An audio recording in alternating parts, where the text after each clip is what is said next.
Okay, what we're after here now is a little more support, Luco. Remember to breathe. Okay, you ready? Go ahead. Go ahead, Andre. Count them in. Okay, support now. Diaphragm. Remember we talked about this. You have a tendency, Luco, to want to stop breathing when you sing. Okay, from the top. Here we go. My love, very nice, very nice. Gonna... Good interpretation. Your interpretation is good. It's your technical aspects of your singing. I'm sorry, I want to interrupt. We talked about scooping. Just feel my arms, the way you feel my dream. The dream then you eat and brush with every sweet. Very nice, Luca. Thought. Very nice, Luca. Okay, now strong now. My Lord, hit the note, Luca, hit the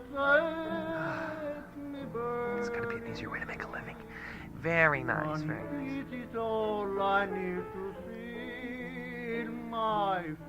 Good. Now, don't wait for your accompaniment. Go right on ahead. Just keep moving. There you go. Good, Luca. There'll be no one but you. Very nice. We talked about that little. That's a little. Okay. Pitch, Luco. Pitch. We talked about that little catch in your voice. A little too dramatic, I think. Okay, go ahead. Pitch, Luco, pitch. That's the natural. It's not the flat there. It's the natural. Love. Okay, now you're doing very nicely. Get ready for the next part. Remember, support. Take your breath. You didn't.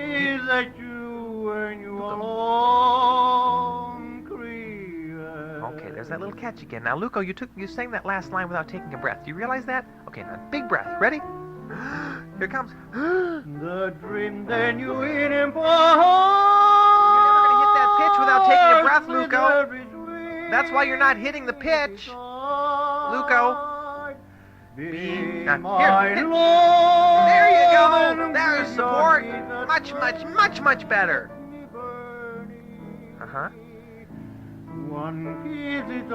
Very nice. Enunciation now. We must understand the words, Luca. Hand in hand. Okay. Watch your dynamics. Here it comes. There'll be no one but you. There you go. Wonderful, Luco. Here it comes. Which note do you want, Luco? I want to stay there. Okay, buddy. If you will be my love. I'm not. Did we discuss this Slim Whitman ending here, Luco? I forget that. Yeah, we'll work on that.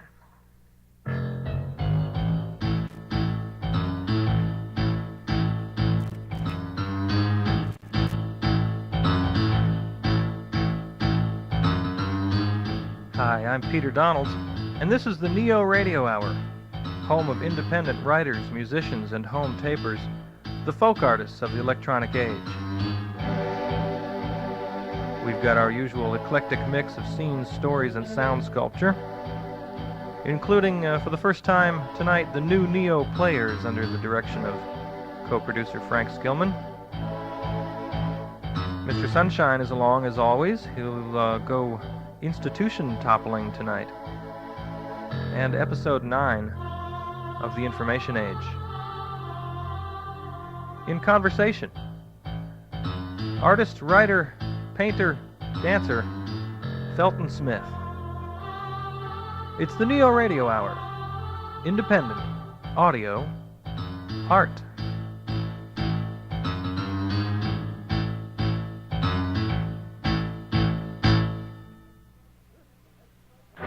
This week, excitement in dining takes us to Jake's Deli.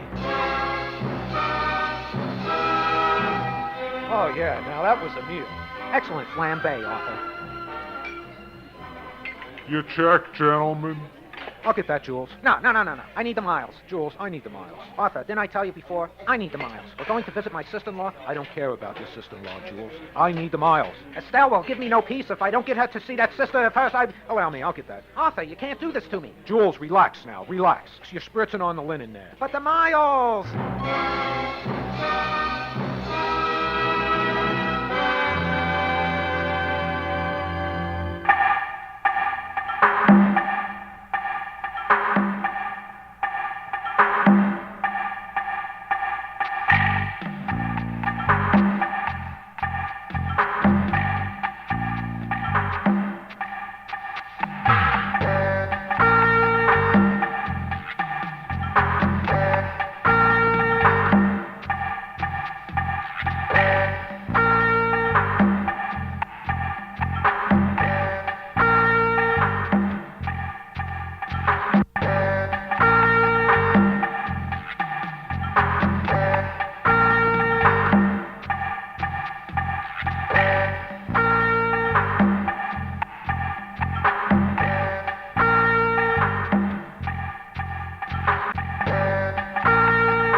You're listening to the NeoRadio Hour. Independent. Audio. Art.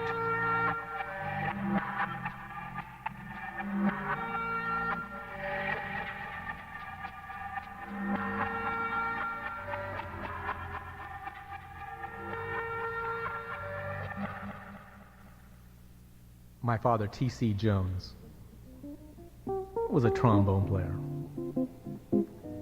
I mean, he played at Sweet's Ballroom in Oakland. I used to love to go sit behind the trombone section and watch the sailors dance off to one corner and everyone else simply swirl around. But to make a living, my father worked at Sterling Furniture Company on Market Street. And these were the days when women wore gloves to go downtown and men wore felt hats.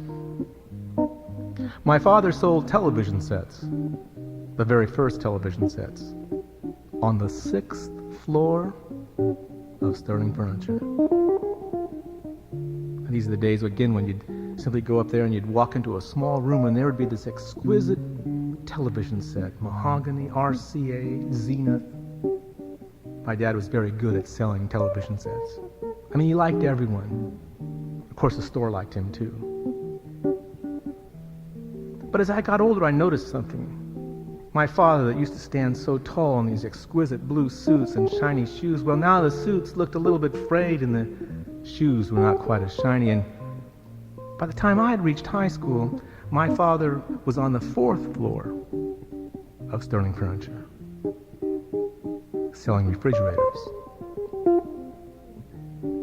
As I became a man with a child of my own living on Stanton Street, my father was in the basement of Sterling Furniture, selling glassware. He had worked at Sterling Furniture for 35 years. I mean, they liked him. They'd simply ask him, Tommy, would you mind working on Saturdays? And my dad would work on Saturdays. Or, Tommy, would you mind talking to the men about not joining a union because we don't need a union here at Sterling Furniture?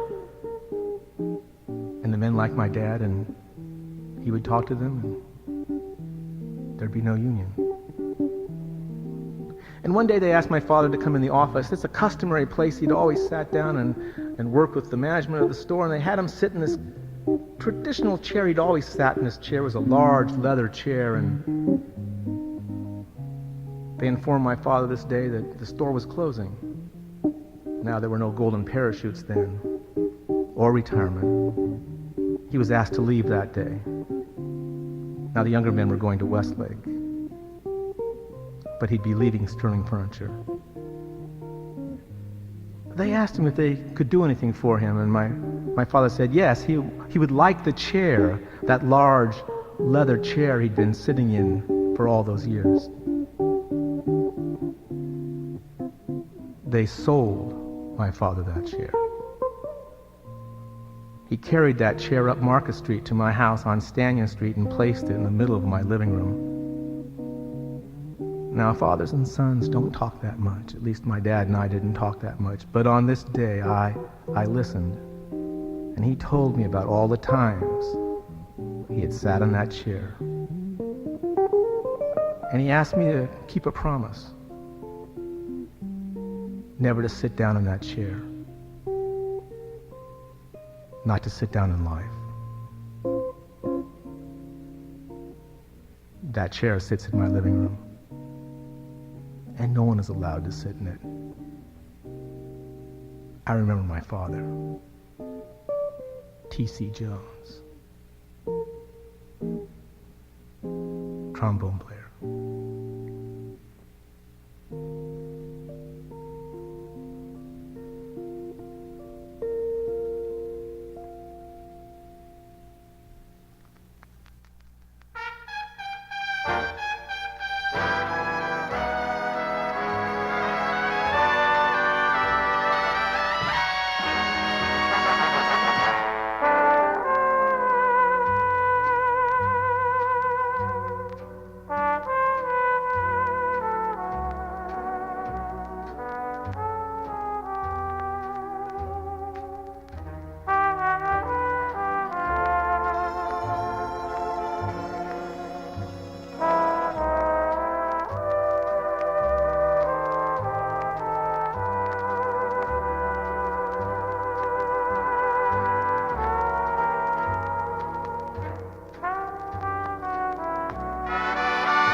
I'm Peter Donald. You're listening to the NeoRadio Hour, independent audio art. Time now for the Information Age, Episode 9. Winston remains overwhelmed by the vast wasteland, his quest for the free flow of information in peril.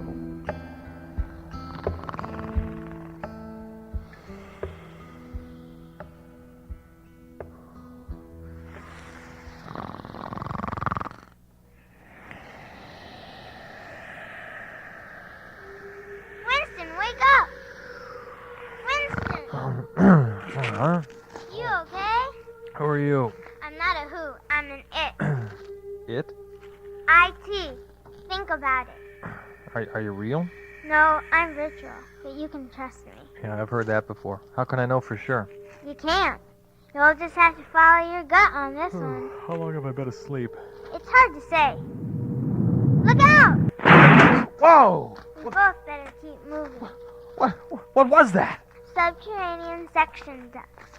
They fan out all over the wasteland from the money pit. They've got information sensing devices. Oh, yeah. Doog told me about those. Who? Doog Killbup. Right, Killbup. A little thick. Good at heart, though. Yeah. I guess. What did you say before? Information sensing devices? Yeah. It sniffs out information and triggers the turtle head. Turtle head? That's what we call it. It pops out of the ground, like a snapping turtle coming out from under its shell. There's another one! I better move on. You've got information. Mason, you don't understand. Who are you? What does IT stand for? IT, Information Technology. I've got to keep moving. Can you help me? They're starting I'll die here. No, you won't. Just keep moving. Remember what Rewap told you. Noidum Rafni? You know Rewap? Of course. Remember what he told you about information. What? That it wasn't worth a nickel. Well, for something that's not worth a nickel, it sure creates an awful fuss. Remember what he said.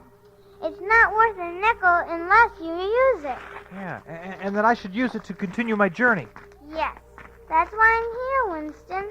To help you continue your journey. If you're going to survive, you've got to remember, Winston, information has no intrinsic value. No value? How can you say that? It has no intrinsic value, but its value as a utility is immeasurable. That's why they're trying to kill you. They can't kill me. Remember, I'm virtual. I exist only in your mind. The only way they could kill me is to kill your mind. But that's why you've got to help me. You've got all the information. Hell, you are information. You've got to get me out of here. Tell me what to do. I can't, Winston. It's impossible.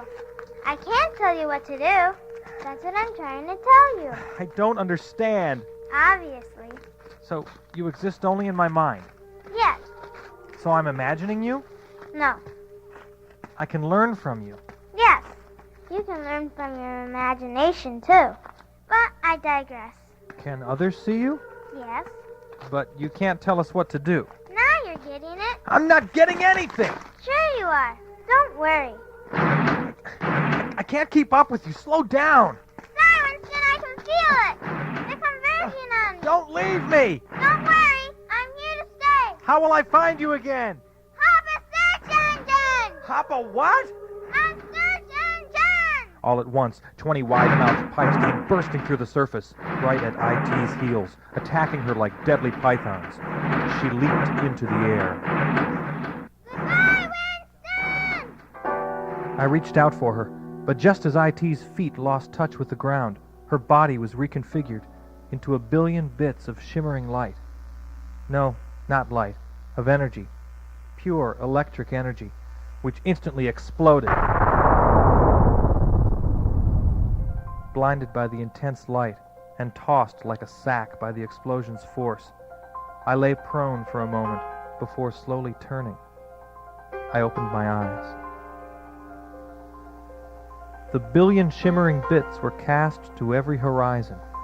They hung suspended in the luminous sky like a twinkling, omnipresent cast of video snow.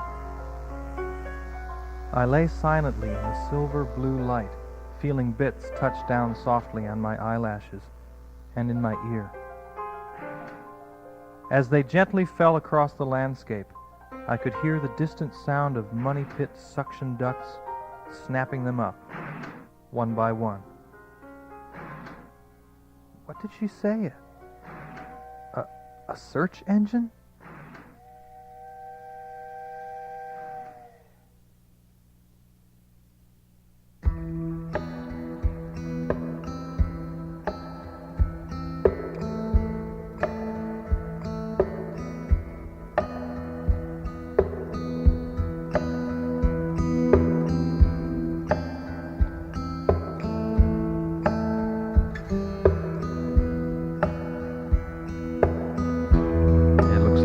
leaving Winston with a little bit of hope this time.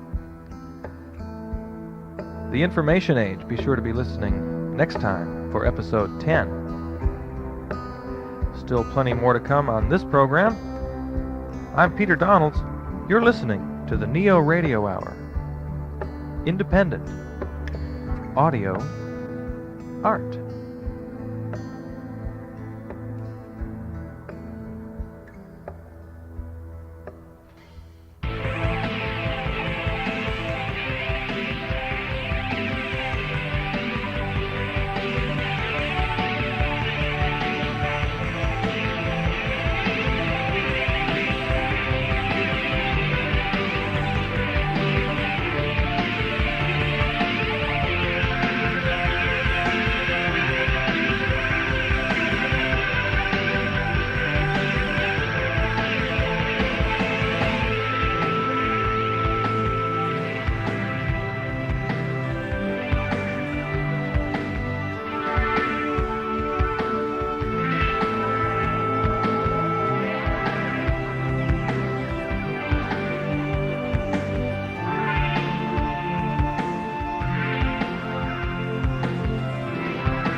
is lonely, is only a blank space in my hallway, on the wallway, between the hangings of paintings of lonely that ain't lonely at all.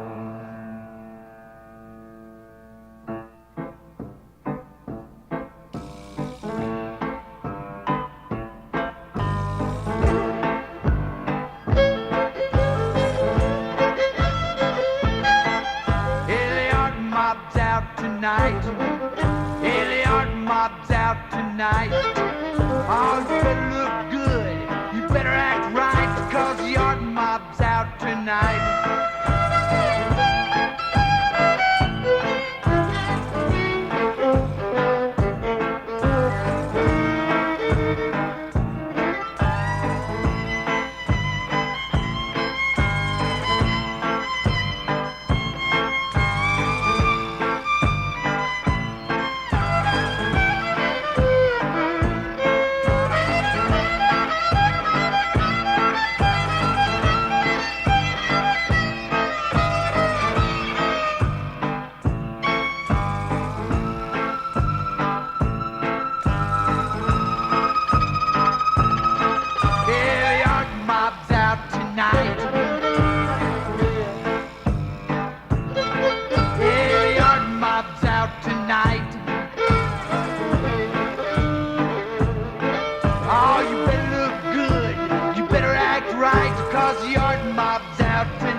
NeoRadio Hour.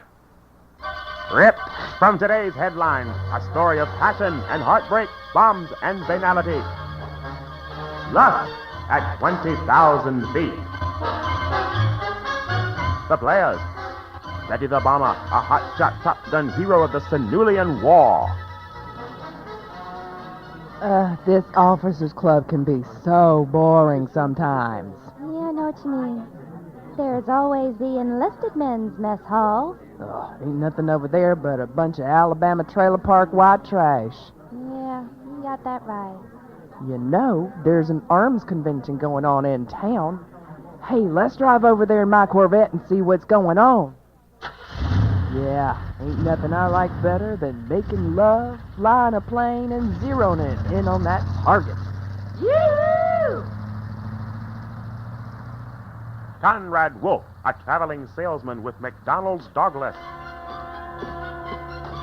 As you can see, General, our system delivers penetration that thrusts like a Dallas hooker. Yes, I like your style, Wolf. It's a deal. Who gave up the trust of his family to be Betty's love toy. Betty. Oh, explode on me now, Betty. You're a wild man, Conrad.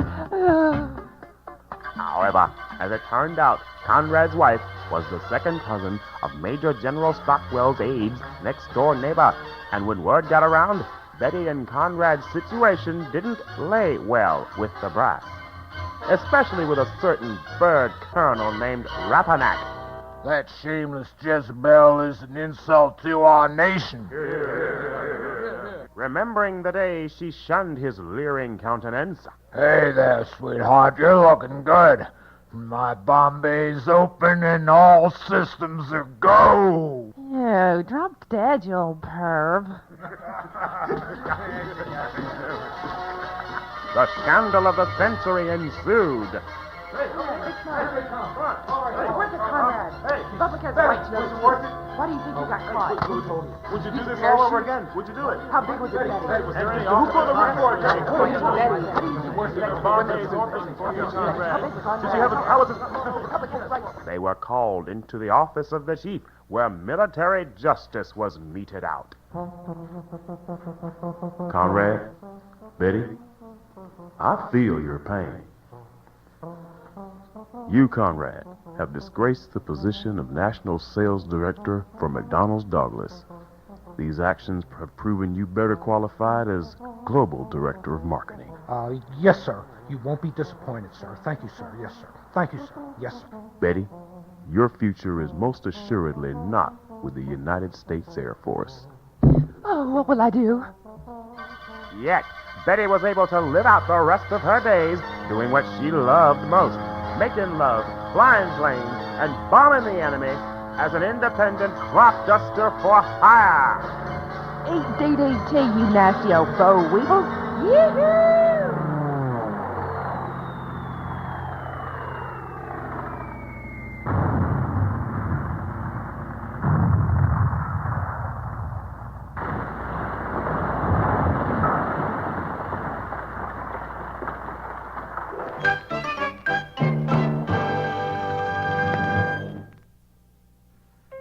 They call themselves the new Neo Players.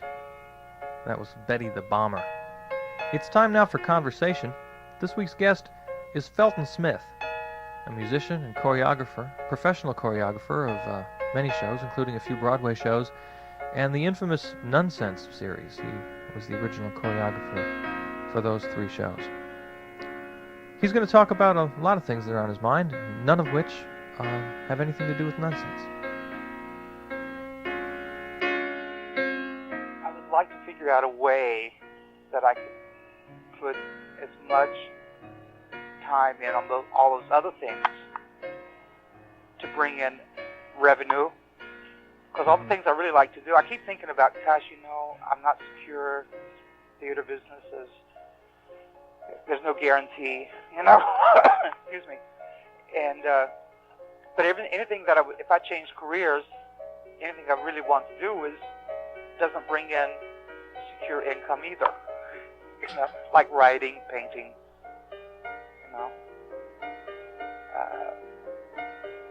But what it made me realize is what I am is I need to do something creative and artistic to be happy, and to be happy is the primary thing. I can't be happy sitting behind a desk for 8 hours doing like subservient work. I can do it if I have to do it, but it's not what I want as a career. Mm-hmm. So it sort of made me focus in that you can make, because of Nonsense, I guess, being in theater has proven that that you can make a living at it. Do you enjoy doing that? Yeah, I do. I think I love what I do, but what gives me more pleasure is meeting the people. The cast and crew that I'm working with, and meeting personalities and exchanging. I've learned that the world is so small. In Winona, Minnesota, our stage manager had lived in New Orleans, where I had done Nonsense in New Orleans, and we both knew the woman who played Reverend Mother in New Orleans. And I went, gosh, the world is so small. It's just so small. Yeah. And that's what's wonderful about it. How much of the year is spent on doing that sort of thing, on your money work? Is it most of the time, half the year? It depends. I can go a year working like 10 months out of the year. I can go working like 4 months out of the year. Uh-huh. With Nonsense, I get other shows or other jobs, but it just depends. When I don't have a job for 3 months, I know I'm in trouble, financially. Yeah. Which means, when I work, I don't go out. I'm not a big partier. I can't afford to be, because the money I make, I have to depend on to get me through to the next gig. Now, you're creative, and you write and you paint and you have all sorts of ideas. How does the down money times, how does that affect your creativity? When I'm making money, I will buy supplies, and I'll buy books, and I'll buy paper. So I'll have it in my house, so the times when I don't have money, I'll still have what I need to do to make me happy. Which doesn't cost a lot of money. We're talking like a box of crayons or a pack of typing paper. And in addition to those resources, you can also find the inner resources to get yourself going when you. Oh yeah. Because I know that's hard for artists that they're sitting in front of their a blank piece of paper thinking, God, I got to go out and get a job. And then nothing comes out. I trust the universe. You know, I'm pretty spiritual and not religious, but spiritual. You know? And I believe what you put out, you get back. And I have really good friends. And you know, having a conversation like this with you is rewarding, and that I draw strength on that. I entertain myself a lot too. You know. How do you entertain yourself? Well, no, I just come up with stupid stuff, and I go, "That's the most ridiculous thing in the world," and I just start laughing. Yeah. So I make up jokes, and I have 3 dogs that keep me busy too. So when's your next gig? You just finished one, right? Yeah. Yeah. August 10th. August 10th. So that gives you about a month. I have a month. What are you going to do? Well, been on the keyboard. I've been working on some music. And I don't have a computer, but I think my priority right now is to get a new hard drive. I do greeting cards. I design greeting cards too sometimes. Oh, yeah? Yeah. Not like the one I sent Deborah. That was great. That was a fun one. That was amazing. I had the best time doing that. Have you done that before? Describe this. Would you describe that card you made? Oh my gosh, it was construction paper of all different colors, and I sang Happy Birthday, page by page, with different images of crayons and stickers, and, all that kind of stuff. And then I 3-hole punched it and tied it together with wrapping that ribbon that you curling ribbon, I guess, birthday colors. Mailed it off. It was just elaborate and silly. It was the silliest thing. It was great. And it just went on and on. Oh, I felt like I was 6 years old. Yeah, it looked making a card. That's what I wanted to do. That's exactly how it came across. Well, I got a kick out of it. It's like therapy, because you get back to your childhood. And I just pretended that I was a little kid who was making a card. Yeah, so much better than therapy though, because most other people don't. Cheaper. Yeah, plus other people don't get to enjoy, your therapy. Oh, right. Yeah. Wouldn't be much fun. I think the problem is that we don't trust ourselves enough to pursue it beyond a certain point. I mean, I feel that way. I feel like what I do is like really good at the time, and then I start having self doubts. So I don't send a tape of the music that I've done, or I won't send off a rough draft of a story that I've come up with, because I don't. It's hard to believe in it beyond a certain point, even though in your head, your fantasy, the belief system is there. So you become a product of conflict, because I believe in spiritually. I know that it's possible. I know all the right things, but something stops me from doing it. I don't know why. When you do it for someone else, when you're not doing it for money, you accept it easier. There's no risk involved. Mm-hmm. There's no threat of when you put hours of labor into a project because you want to do it for somebody, like a Christmas present or birthdays, whatever. But then when you think commercial, you go, I might win, Yeah. But, it's interesting because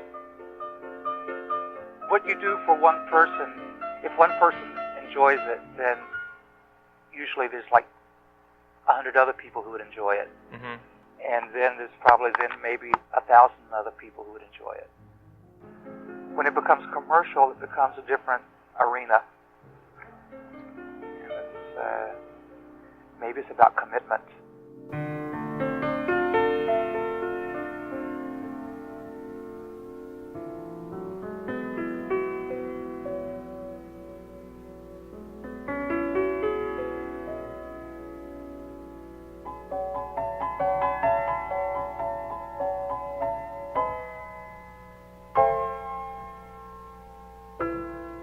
The music of Peter Rudolphi providing the backdrop behind the spontaneous thoughts of writer, dancer, artist Felton Smith. I'm Peter Donalds. You're listening to the NeoRadio Hour, independent audio art.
Do you remember how fun it was as a kid to lean out of your friend's car with a baseball bat and go around demolishing mailboxes? Throwing rocks through the windows of abandoned buildings was fun too, or tossing tree limbs in front of trains. Parents called it senseless destruction, just because it didn't make any sense to them. Whatever.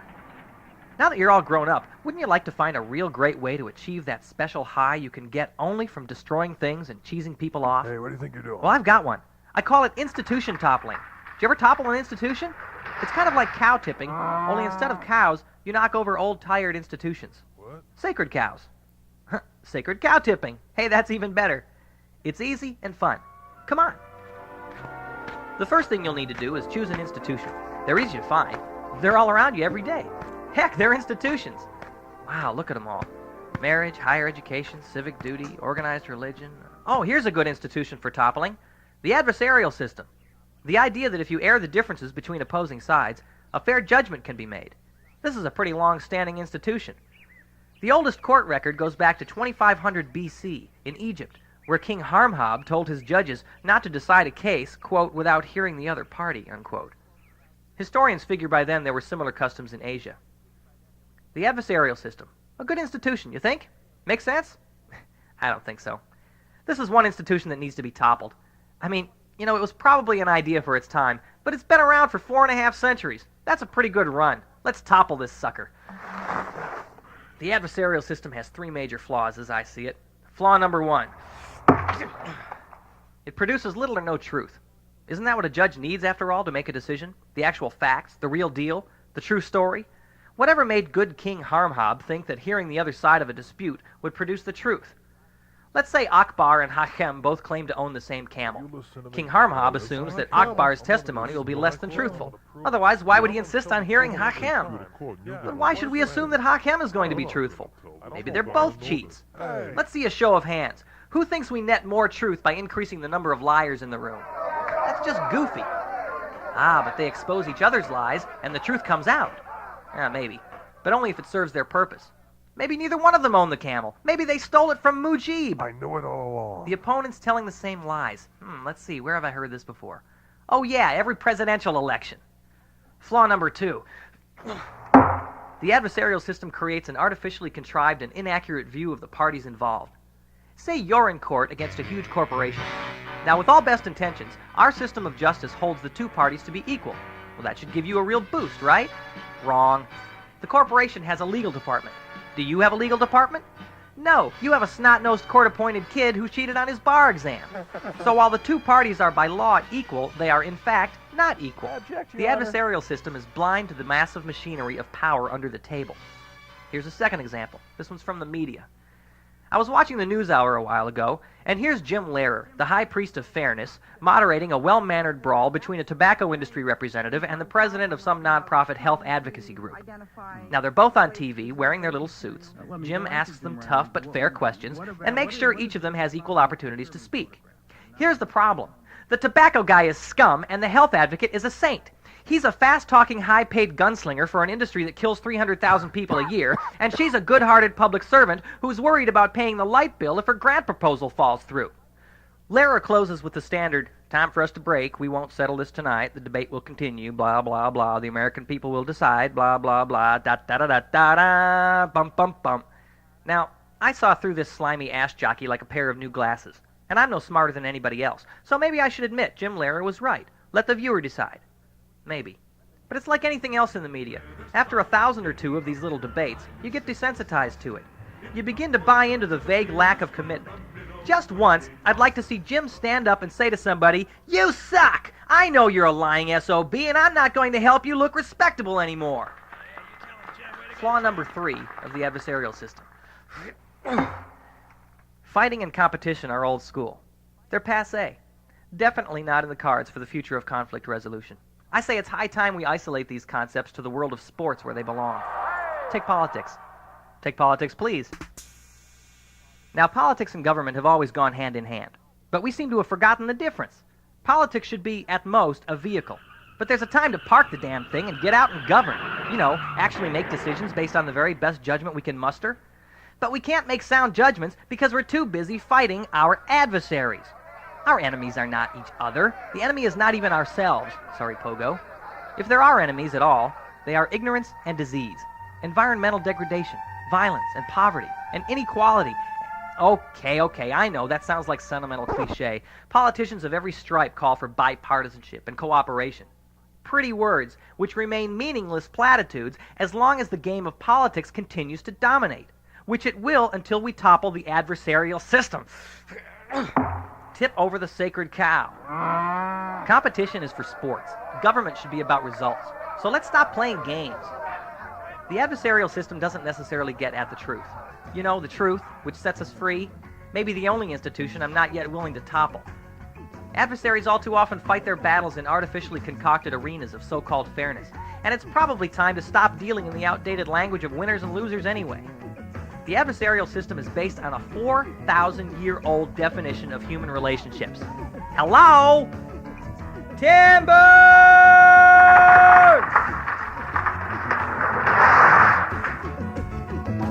This is Mr. Sunshine.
Rain from the heavens, ashes into clay. Bring one bloom to bury and to pray. Then out of the cinders pick out a bouquet.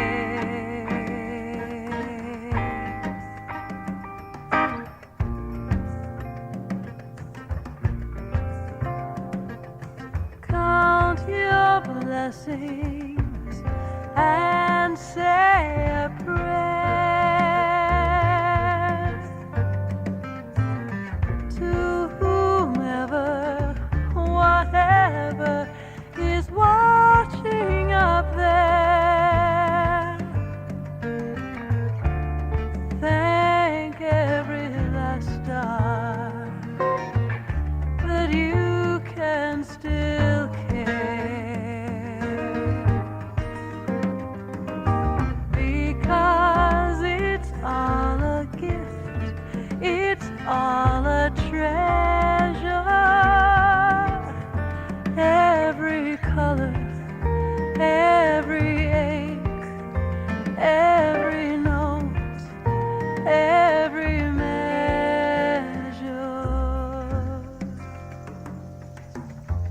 Seize every moment, take it to your heart. You will find that one unbroken part.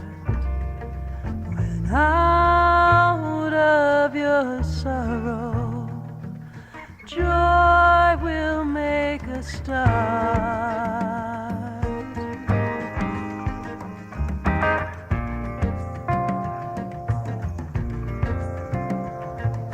Count your blessings and say a prayer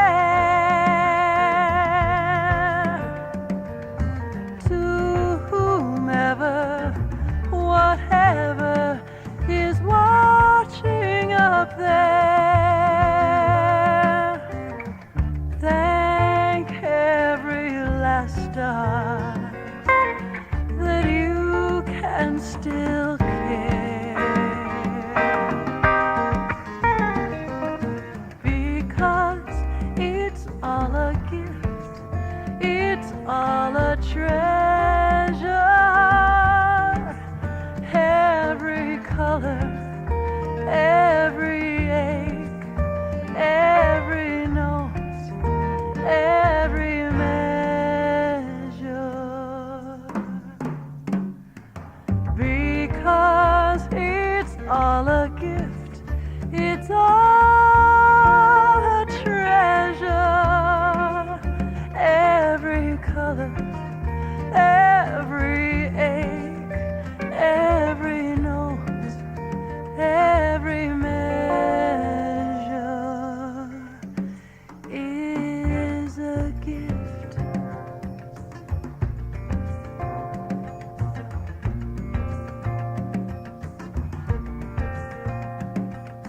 Count your blessings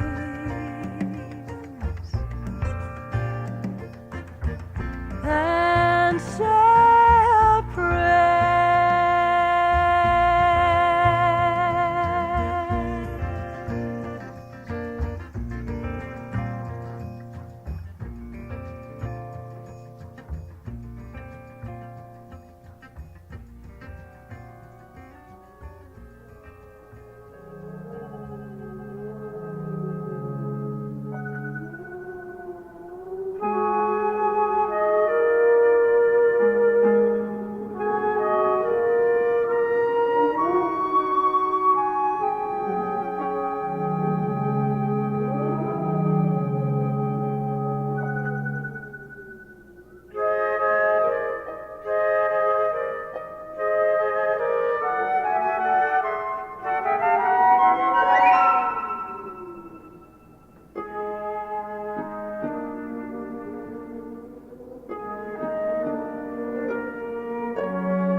Radio Hour is written and produced by Peter Donalds and Frank Skillman. Contributing artists tonight, a lot of them: Ron Jones with Kenny Martha, Troy Sutton, Terry Allen, the new Neo Players, Kim Crawford and Aaron Jones, Peter Rudolphi, Brian Tapley, Leslie Ball, and Sarah Hornsby.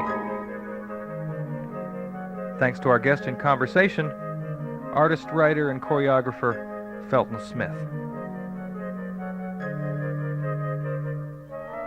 We'd like to include your work on the program. If you're an independent artist of any kind, a writer, musician, poet, audio artist, please send us your work on audio tape, cassette, DAT, or CD. Thanks for listening. I hope you taped it. I'm Peter Donalds.